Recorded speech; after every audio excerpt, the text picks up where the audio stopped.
Okay, so this is the most interesting thing I've learned all year, and I'm so excited to share this. I want everyone to know it. The question on everyone's mind is always, how can I double my revenue? And people get really stuck. They get in their own heads about this because as a society, we have been taught that to make more money, you have to work more hours. And it's really hard to break that concept, but this is the way you do it. Let me ask you this. When you first made 50,000 and then you fast forward to the year you made 100,000, did you work the same, less, or more hours? Now, most times when I ask people this, they actually say they worked less hours. Occasionally they say they worked the same amount of hours, but no one yet has told me they worked more hours to get to that milestone.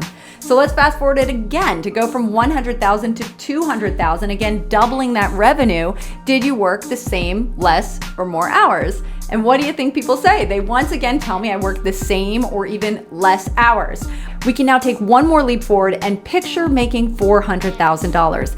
It stands to reason that once again, you're gonna work the same, if not less, hours.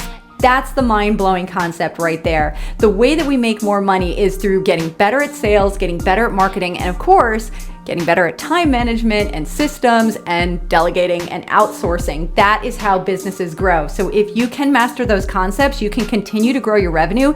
You don't have to work a single hour extra. Let's double up.